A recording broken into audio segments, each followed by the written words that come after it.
Bismillahirrahmanirrahim. Assalamualaikum warahmatullahi wabarakatuh. Alhamdulillahirabbil alamin.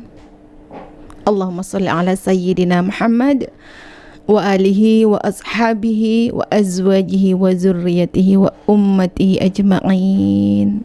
Alhamdulillah, saudaraku, bersyukur berkat kasih sayangnya Allah. Sampai detik ini kita masih sehat walafiat, masih bisa minum air dingin, masih bisa minum air hangat, masih bisa tidur nyenyak di atas kasur yang empuk, masih bisa mandi dengan air bersih, masih bisa makan dengan nikmat. Alhamdulillah, masih bisa bernafas dengan gratis. Bersyukur saudaraku, meskipun yang sakit, pasti ada celah untuk bersyukur, pasti ada celah. Dalam kondisi apapun, selalu bersyukur saudaraku ya. Alhamdulillah, segala puji hanya milik Allah Subhanahu wa ta'ala.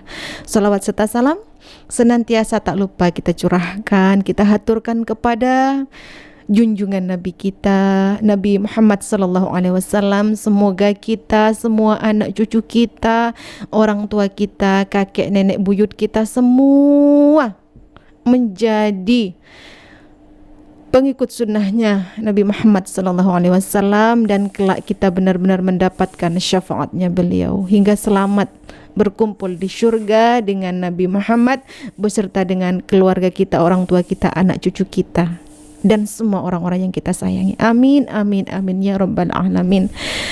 Ya saudaraku, malam ini hari Senin malam Selasa, biasanya saya mengabarkan hasil persidangan hari Selasa malam Rabu, akan tetapi sidang untuk kali ini dimajukan hari Senin. Jadi Senin hari ini tanggal berapa, Dek? Hari Senin tanggal 29 Maret tadi telah berlangsung hasil persidangannya Abi.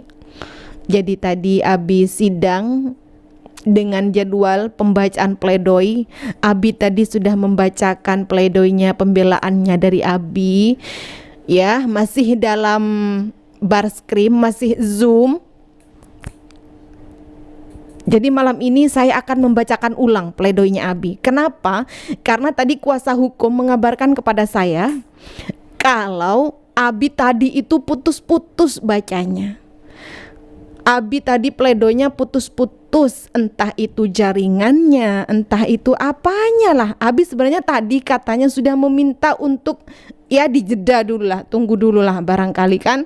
Tapi hakim meminta suruh diteruskan, dilanjutkan. Jadi tadi Abi waktu baca pledoi pembelaannya Abi putus-putus.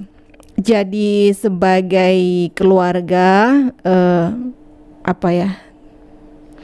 agar umat tahu, agar semuanya transparan, Abi juga biar jelas umat kalau Abi ini melakukan pembelaan gitu ya, pembelaan atas diri beliau gitu kan, agar umat tahu, semua jamaah tahu. Maka malam ini saya akan membacakan kembali pledoinya. Agak panjang tapi tidak apa-apa. Bismillah, didengarkan pelan-pelan karena di sini inilah intisarinya. Inilah poin sebenarnya permasalahannya, saudaraku ya. Jadi pledoi ini harus saya sampaikan juga di sini, dan insya Allah mungkin pledoi yang Abi bacakan dalam persidangan tadi juga insya Allah akan kita tampilkan. Semoga saja hasil rekod dari teman-teman media di Jakarta sana bagus hasilnya meskipun putus-putus. Makanya biar jelas saya akan membaca versi saya itu ya, bismillah, dan Abi juga insya Allah akan kita tayangkan ya hasil pledoinya ya. Jadi di sini sudah jelas saudaraku ya, pokok permasalahannya sudah jelas. Saya akan mulai pembacaan pledoinya. Bismillah ya saudaraku ya, ini pledoi pembelaannya Abi. Bismillah ya, ayo kita mulai.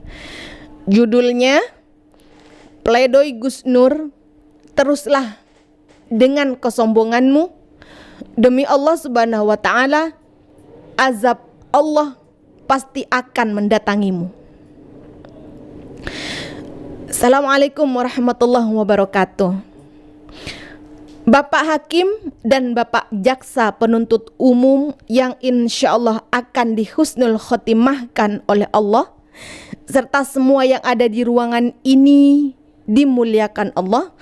Saya akan membacakan pledoi saya insya Allah kurang dari 30 menit. Dan di akhiri pledoi nanti saya akan melakukan mubahalah atau hujjah atau ikrar di hadapan Allah yang nyawa saya dalam genggamannya. Ini sebagai bentuk tanggung jawab moral dan iman saya kelak di hadapan Allah. Selanjutnya Pak Hakim, saya tegaskan di sini bahwa apa yang dituduhkan kepada saya dan pasal yang dijeratkan kepada saya, demi Allah sangat tidak relevan, bahkan demi Allah sangat dipaksakan dan jauh dari keadilan. Kalau melihat konstruksi hukum, ketentuan pasal 28 ayat 2 dan pasal 27 ayat 3 Undang-Undang ITE, Undang-Undang nomor 19/2016 JO Undang-Undang nomor 11 2008, unsur menyebarkan dalam frasa kalimat setiap orang dengan sengaja dan tanpa hak menyebarkan informasi yang ditujukan untuk menimbulkan rasa kebencian atau permusuhan individu dan atau kelompok masyarakat tertentu berdasarkan atas suku, agama, ras dan antar golongan atau sara, dan mendistribusikan dan atau mentransmisikan dan atau membuat dapat diaksesnya informasi elektronik dalam frasa kalimat setiap orang dengan sengaja dan tanpa hak mendistribusikan dan atau mentransmisikan dan atau membuat dapat diaksesnya informasi elektronik dan atau dokumen elektronik yang memiliki muatan penghinaan dan atau pencemaran nama baik adalah berlaku bagi semua pelaku, baik yang pertama kali menyebarkan atau pertama kali mendistribusikan dan atau mentransmisikan dan atau membuat dapat diaksesnya informasi elektronik maupun pelaku-pelaku selanjutnya. Kenapa hanya saya yang ditangkap? Kenapa hanya saya yang diadili? Kenapa hanya saya yang dipenjara? Fakta persidangan terbukti di antara saksi juga mendapat konten yang diperkarakan ini dari Gus Yakut. Kemudian menindaklanjutinya dengan melaporkan saya ke polisi. Sesama NU dan Ansor juga saling menyebarkan video melalui HP. Kenapa Gus Yakut tidak ditangkap? Tidak diadili? Tidak dipenjara? Apakah hukum itu memang hanya tajam kepada orang kecil seperti saya dan tumpul kepada Pak Menteri Agama? Baik Pak Hakim, Pak Jaksa, sekarang saya akan rinci kata demi kata tuduhan yang dituduhkan ke saya, dan saya berharap Pak Jaksa dan Pak Hakim, pihak pelapor atau siapapun saja tanpa terkecuali bisa membuktikan secara fakta dan data di ruang pengadilan ini. Sekarang saya mulai. Bagaimana saya bisa dituduh mendistribusikan tanpa hak, mentransmisi tanpa hak?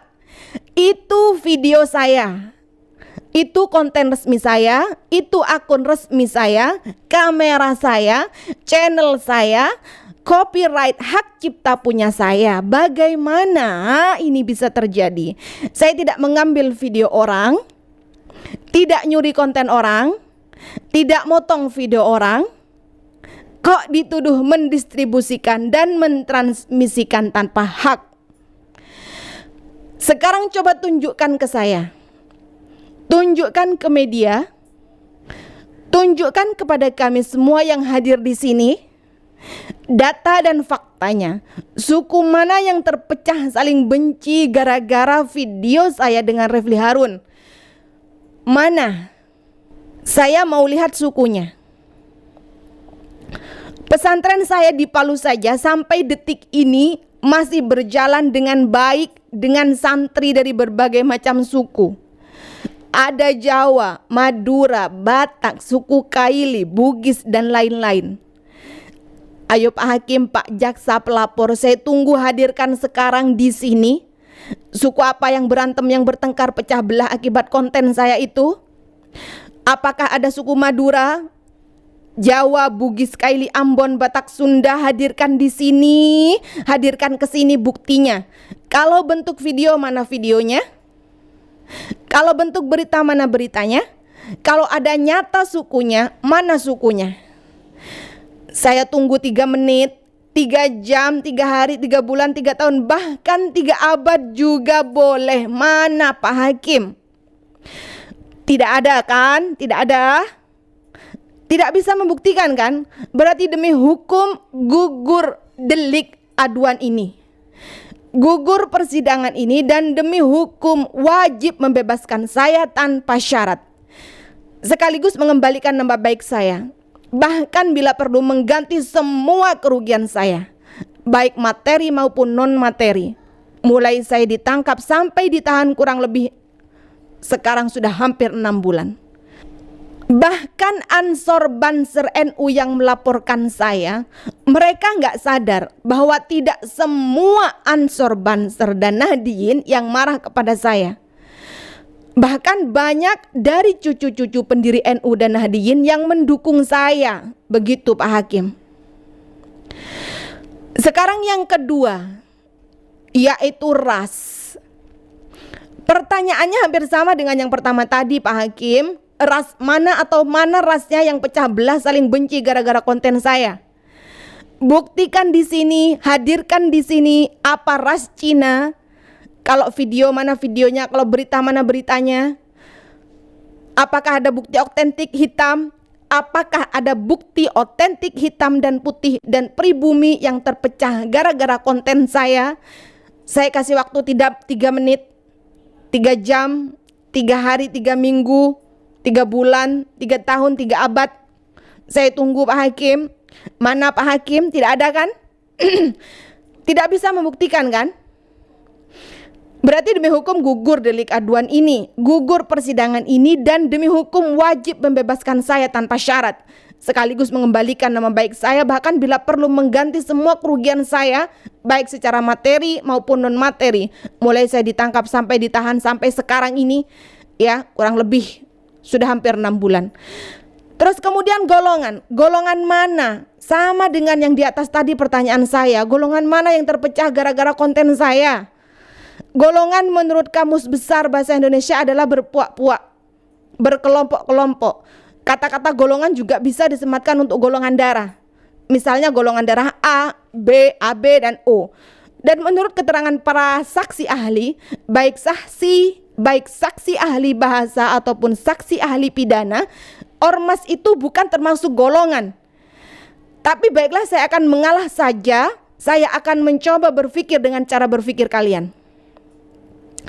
Wahai Ansor Banser dan NU, taruhlah kalian benar bahwa ormas itu adalah golongan. Golongan yang mana? Apakah golongannya Abu Janda, Gus Yakut dan teman-temannya? Karena pada kenyataannya tidak semua Nahdien, tidak semua Ansor, tidak semua Banser, tidak semua NU marah dan benci dengan saya. Bahkan saya berhubungan baik dengan cucu-cucu pendiri NU sampai detik ini. Ada Gus Aam, Gus Edi, adiknya Ibu Sinta, istri dari almarhum Presiden Abdurrahman Wahid, dan lain-lain. Golongan menurut KBBI.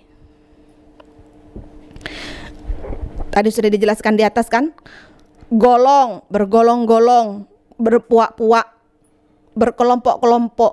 Kami jadikan manusia itu menggolong menjadi kelompok-kelompok, menggolongkan, membagi-bagi atas beberapa golongan, memasukkan ke dalam golongan, tergolong, termasuk dalam golongan, kelompok masuk dalam bilangan, golongan, puak, tumpukan, kelompok orang, bangsa, sekelompok bangsa, Cina, Arab dan sebagainya, atau darah, jenis darah dalam tubuh manusia yang ditentukan berdasarkan sifat-sifat khusus unsur darah itu. Ada 4 golongan, A, B, AB, dan O. Sekarang agama. Sama, agama mana yang terpecah belah gara-gara video saya dengan Refli Harun? Mana? Ayo hadirkan di sini. Ini negara hukum. Harus adil, harus jelas, harus ada bukti dan fakta. fakta. Hadirkan di sini agama mana yang terpecah? Apakah ada agama Islam, Kristen, Katolik, Protestan, Hindu, Buddha, Konghucu yang terpecah belah? Bertengkar saling benci akibat konten saya dengan Refli Harun? Kalau ada videonya tunjukkan ke saya di sini. Kalau berita mana beritanya? Kalau orang mana orangnya tunjukkan ke saya di sini. Saya tunggu 3 menit, 3 jam, 3 hari, 3 bulan, 3 tahun, bahkan 3 abad juga boleh Pak Hakim. Mana Pak Hakim? Tidak ada kan? Tidak bisa membuktikan kan?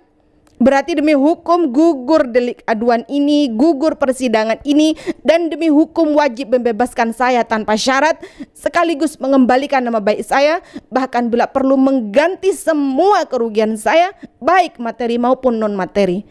Mulai saya ditangkap sampai ditahan kurang lebih hampir 6 bulan sampai detik ini.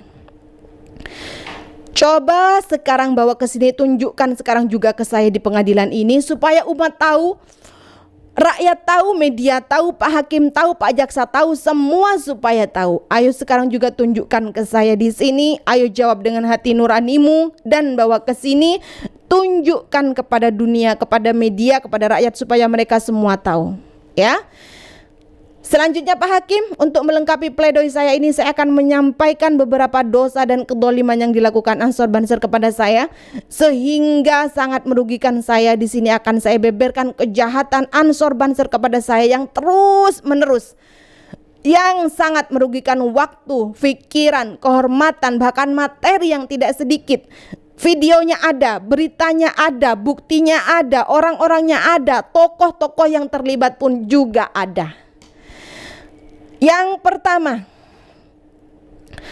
saya beli tanah kepada seorang anggota dewan dari Partai Gerindra di kota Turen, Malang. Namanya Bapak Kartala. Sudah saya DP tanah itu. Pemilik tanah senang dan bahagia karena tanahnya saya beli, dan rencana akan saya buat pesantren tahfidz Quran gratis. Tapi akhirnya datanglah orang-orang NU dan Ansor Banser ke Bapak Kartala melakukan persekusi atau apalah. Intinya Bapak Kartala menggagalkan sepihak jual beli tanah itu dan mengembalikan uang DP 50 jutanya. Akhirnya pembangunan pesantrennya gagal tanpa alasan yang jelas. Dan saya tidak nggak laporkan ke polisi karena saya bukan tipe NU yang suka lapor-lapor.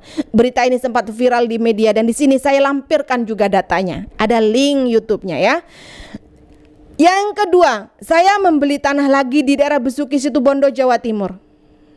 Bahkan yang jadi maklar tanahnya adalah Ansor dan Banser. Tanah sudah bayar lunas, dan lunas.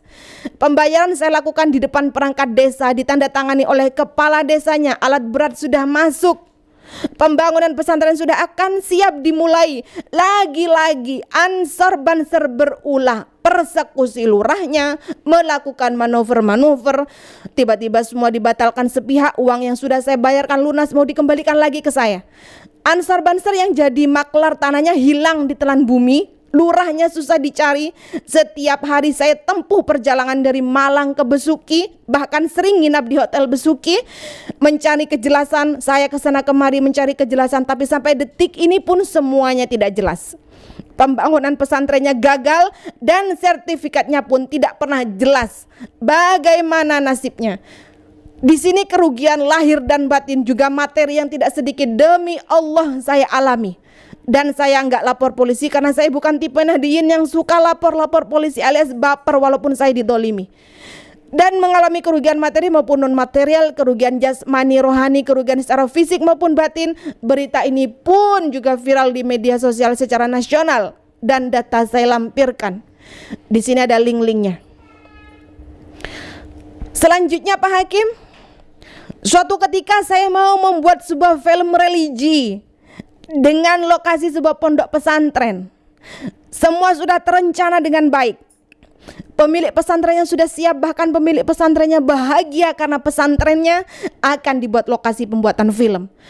Namanya Kiai Kholili di kota Grati Pasuruan. Lagi-lagi Banser datang menggeruduk pesantren dan persekusi pemilik pesantren. Akhirnya pembuatan film pun batal. Dan lagi-lagi saya dirugikan materi, waktu, dan banyak lagi. Dan lagi-lagi saya nggak lapor polisi karena saya bukan tipe Nahdiyin yang suka lapor-lapor ke polisi. Terakhir Pak Hakim, di medsos Ada ratusan akun atau channel baik Facebook, IG atau YouTube yang notabene dari golongan Ansor dan Banser. Mereka setiap hari menyerang pribadi saya. Setiap hari. Saya ulang Pak Hakim, setiap hari.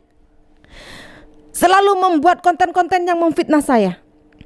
Mencuri video saya tanpa izin lalu memotong-motong dijadikan bahan fitnahan. Fitnahnya sudah di luar akal sehat.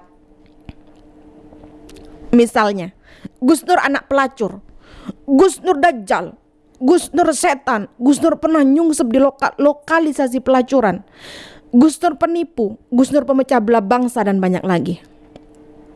Akhirnya saya mencoba, katanya ini negara hukum. Saya pun mencoba membuat laporan polisi. Untuk tahap awal saya melaporkan 2 orang atau 2 akun. Yang pertama di Palu dan yang kedua di Polda Jatim Surabaya. Saya sudah dipanggil, dimintai keterangan saksi-saksi sudah dipanggil, ya. Tapi sudah 2 tahun lebih laporan yang di Palu, setahun lebih laporan yang di Polda Jatim, sampai detik ini nggak ada perkembangan. Setiap saya telepon penyidik jawabannya sabar, sabar, sabar Gus Nur, sabar katanya. Suruh bersabar. Tapi lihatlah, begitu saya yang dilaporkan, begitu cepatnya prosesnya. Di Palu langsung proses, jadi saksi, lalu tersangka, lalu sidang dan vonis.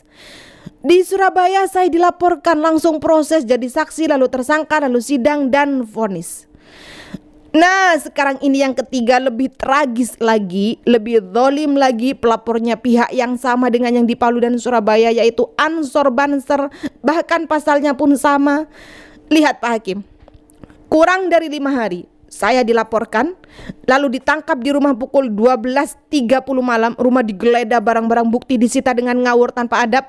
Bahkan seperangkat wifi pun disita juga. Malam itu juga saya dibawa perjalanan darat Malang Jakarta. Sekitar pukul 11 siang saya tiba di Bareskrim. Pukul 3 sore saya mulai di BAP. Lalu sekitar pukul 12 malam lebih saya dimasukkan ke sel alias langsung ditahan tanpa pri kemanusiaan.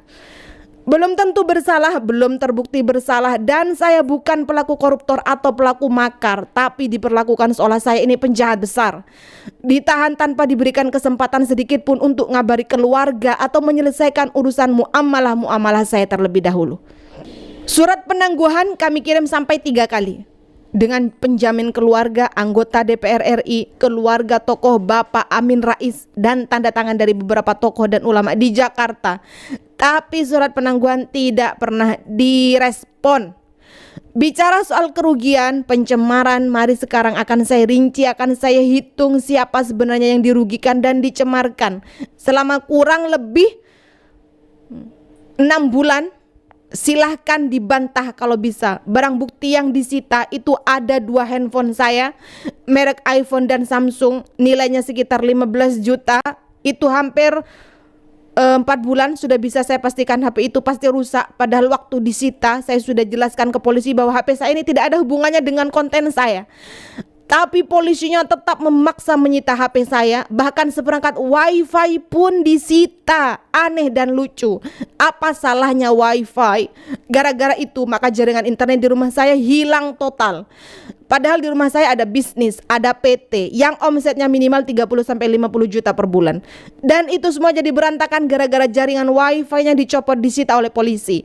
Dan masih banyak lagi. Itu baru dari segi materi, belum dari segi batin. Kurang lebih 6 bulan tidak boleh ketemu anak istri. Itu tidak bisa dinilai dengan materi Pak Hakim.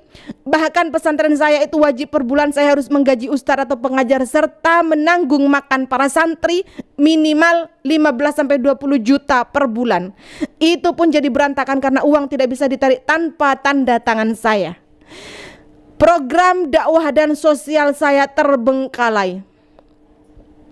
Jadwal safari dakwah saya baik di Nusantara maupun di mancanegara dibatalkan. Kegiatan sosial saya seperti renovasi masjid, bedah rumah, menyantuni anak yatim, gerakan sosial membuat bantuan saluran air bersih, pengelolaan pesantren yatim dan duafa semua terbengkalai. Dan ini bukan hanya kerugian saya pribadi dan keluarga, melainkan juga kerugian umat, kerugian Islam dan kaum muslimin. Sementara kalian rugi apa? Tercemar apa? Kurang lebih 6 bulan saya terpisah dari anak istri. Di saat yang sama 6 bulan kalian hidup enak dengan anak istri. Tercemar apa? Malah sekarang Anda jadi menteri, Anda jadi komisaris PT KAI. Masa tercemar bisa jadi menteri? Masa tercemar bisa jadi komisaris PT KAI? Kalian para pelapor, apa rugimu? Uang berapa? Lebih rugi mana dengan saya? Nama baik, coba buktikan dampak kalau nama baikmu tercemar. Kalian ngaku dirugikan, dicemarkan, diujar kebencian, diujar permusuhan, tapi kalian tidak berani datang ke pengadilan untuk membuktikan rasa tercemar, rasa dimusuhi, rasa dibenci, biar dinilai oleh majelis hakim. Kalian dipanggil sampai 5 kali tetapi tidak pernah hadir, melecehkan wibawa hukum, penegak hukum, wibawa jaksa, wibawa hakim, dan wibawa pengadilan. Seenaknya menyuruh anggota lapor tapi tak mau datang ke pengadilan untuk membuktikan. Katanya aku Pancasila, katanya NKRI harga mati. Kiai Said Akil Siraj ngakunya sakit tidak bisa datang sidang, tapi siap menerima jabatan sebagai komisaris utama sekaligus komisaris independen PT Kereta Api Indonesia. Bahkan melakukan kunjungan kerja sebagai komisaris PT Kereta Api Indonesia. Gus Yakut tidak beri keterangan, tidak hadir seenaknya, katanya memuji Indonesia negara hukum, tapi dirinya sendiri tidak menghargai hukum. Katanya berani mati demi NKRI, datang ke sidang untuk membuktikan laporannya saja tidak bernyali. Mereka menuduh saya cemarkan, tapi yang satu jadi menteri agama, yang satu menjadi komisaris PT KAI. Bagaimana mungkin mereka bisa menjadi pejabat kalau benar tuduhan mereka tentang pencemaran yang saya lakukan? Pak Hakim, Pak Jaksa, saya yang dirugikan, saya yang didolimi baik waktu, tenaga, pikiran, uang, lahir dan batin. Di video itu saya ngomong sopirnya mabuk. Memang iya, buktinya seorang ulama Mutasyar Habib Taufik pun juga bicara begitu. Saya ngomong Syiah, sekuler, liberal, memang iya. Putra ulama Mbah Maimun Zubair yaitu Gus Najih pun juga bicara begitu.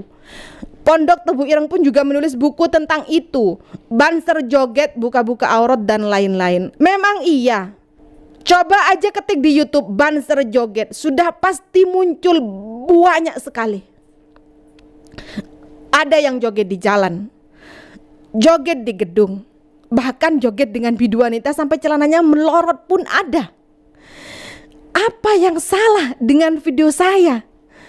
Sebenarnya kalau saya ringkas, cukup ketik satu nama saja, sudah terjawab semua kerusakan nilai kesucian NU, khususnya Ansor dan Banser. Siapa? Ya dialah Abu Janda. Abu Janda adalah seorang Ansor dan Banser. Silahkan dikembangkan sendiri, buka di media sosial, maka Anda akan temukan ratusan kekonyolan dan kekontroversian sosok Ansor Banser yang bernama Abu Janda itu. Yang terakhir Pak Hakim, video saya yang menjadi bahan delik aduan itu, wawancara saya dengan Refli Harun itu kalau ditonton secara lengkap dan utuh maka tidak ada unsur kebencian. Yang ada justru edukasi dan edifikasi sekaligus kecintaan saya kepada NU. Kemudian Pak Hakim yang mengkritik NU, yang kritikannya jauh lebih keras itu banyak, bukan hanya saya tapi para cucu-cucu pendiri NU, pesantren-pesantren resmi NU, Nahdien, banyak yang mengkritik jauh lebih keras dari saya. Contohnya buku-buku ini. Ada buku Siapa Bertanggung Jawab, NU Jadi Tumbal Politik Kekuasaan, terus Kesimpulan Tebu Ireng, terus ada NU Jadi Tumbal Politik Kekuasaan, siapa yang bertanggung jawab, ya, ini ya. Apa yang saya katakan dalam video bersama Refli Harun itu tidak ada apa-apanya dibandingkan dengan isi buku-buku ini.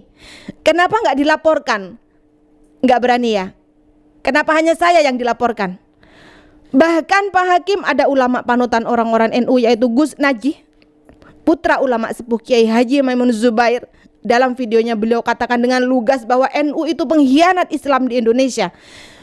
Dan ini kok bebarengan dengan film My Flag buatan PBNU ya, yang dibintangi oleh Muwafiq, Muwafiq. Jadi ini benar-benar serangan ke Islam dan Nabi kita Muhammad SAW.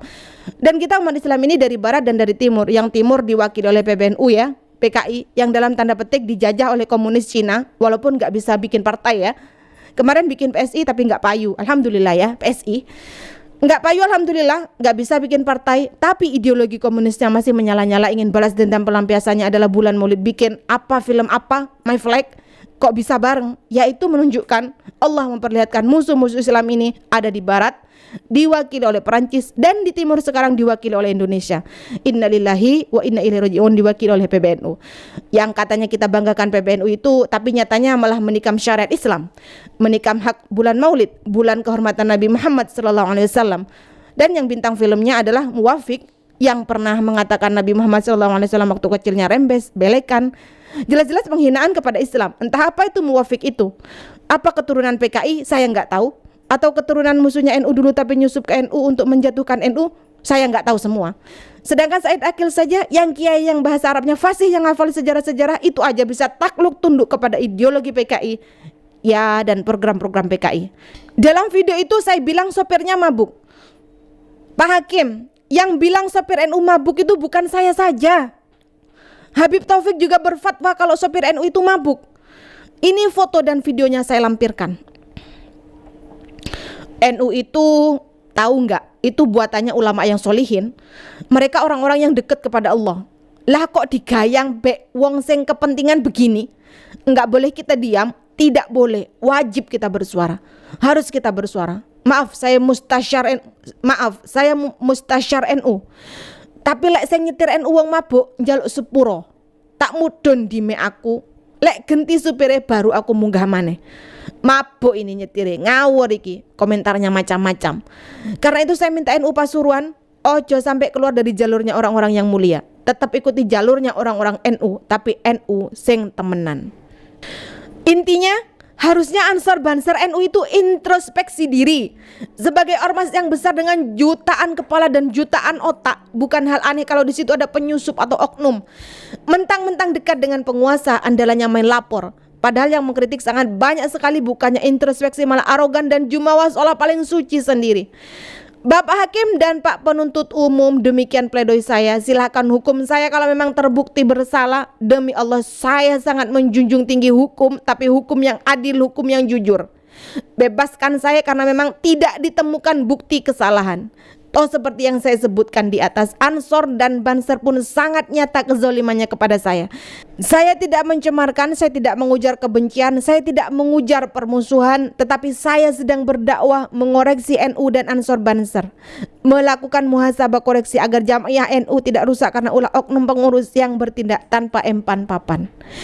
Saya berdakwah dan dijamin konstitusi. Saya berdakwah adalah bagian dari aktivitas ibadah.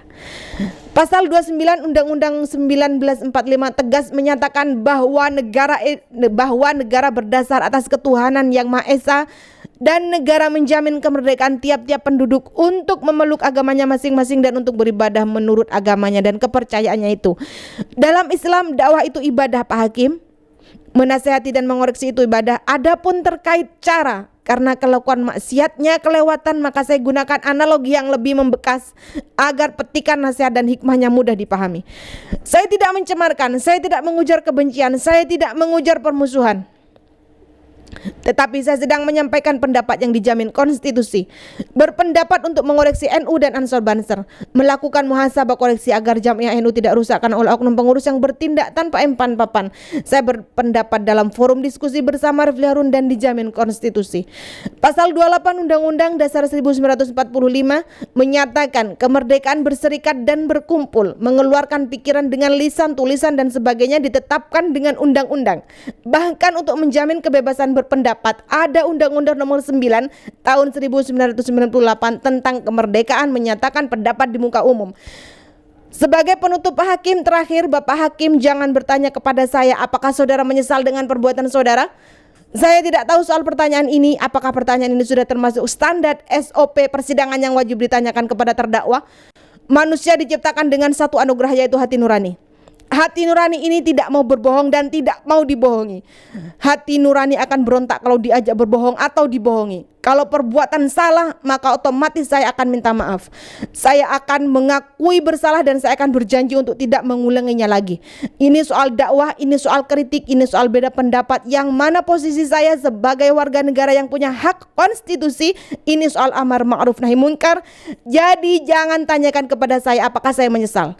Jawabnya, saya pasti bangga, pasti saya bangga dan bahagia telah menyampaikan dakwah amar ma'ruf nahi munkar dan menuangkan pikiran dan pendapat sebagaimana saya yakini.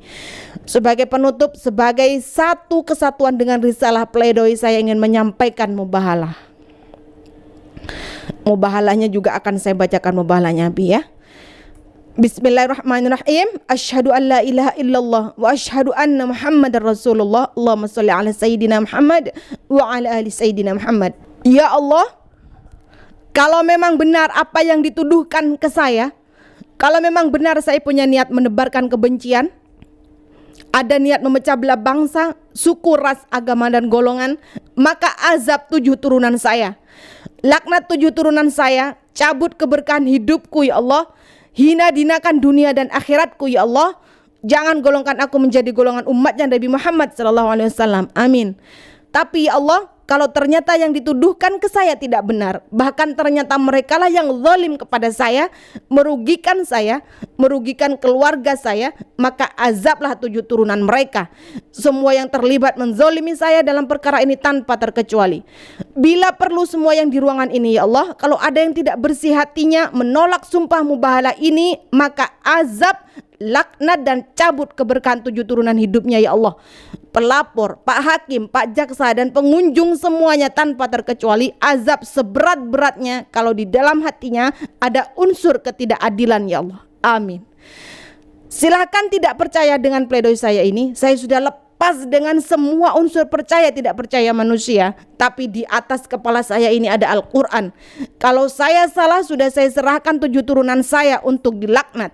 Kalau Anda tidak percaya berarti secara tidak langsung kalian semua menentang kebenaran Al-Quran ini.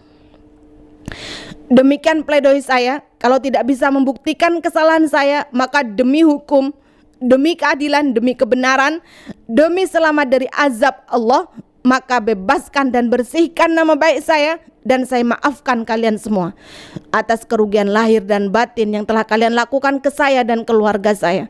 Kembalikan semua barang-barang saya yang disita oleh penyidik, karena barang-barang itu barang sah, saya peroleh secara legal dan sangat penting bagi aktivitas dakwah dan komunikasi berbagai kegiatan sosial yang saya lakukan. Assalamualaikum warahmatullahi wabarakatuh. Sugi Nur Harja _ Gus Nur. Ya saudaraku, itu tadi pledoi pembelaan Abi yang tadi sudah Abi bacakan di persidangan. Semoga Bapak Hakim bisa bersih hatinya, jernih pikirannya, dituntun oleh Allah dengan hidayahnya, sehingga bisa mengambil keputusan sesuai dengan hati nuraninya. Ya, karena bagaimanapun juga ini umat sudah tahu yang katanya merasa dirugikan, yang merasa dicemarkan 5 kali mangkir tidak datang. Bagaimana ini bisa terjadi? Bagaimana bisa jaksa menuntut Abi 2 tahun, denda 100 juta dan subsidi 3 bulan? Kalau yang merasa dicemarkan, kalau pelapor, terus kemudian yang merasa dijelekkan, dicemarkan, atau yang merasa dirugikan nama baiknya tidak pernah hadir 5 kali mangkir, bagaimana bisa jaksa penuntut melakukan hal seperti itu? Dan bagaimana mungkin bisa kalau ternyata misalkan Bapak Hakim memvonis Abi dengan tuntutan itu? Ya tapi mau bagaimana lagi ya saudaraku ya? Ya seperti itulah. Sudah saudaraku ya, sudah panjang pledoinya. Semoga semakin cerdas. Tinggal 1 kali lagi sidang insyaallah, tinggal putusan hakim, tinggal Pak Hakim memvonis, tinggal Pak Hakim ketok palu, baru di situ sudah keputusannya Pak Hakim. Ya saudaraku, sudah mungkin sekian saudaraku, sampai jumpa lagi di hasil persidangan berikutnya. Sehat-sehat semuanya, jaga kesehatan, karena ini sudah bulan puasa, tinggal menghitung hari. Masya Allah, kurang 15 hari saudaraku ya. Sudah, terima kasih semuanya saudaraku.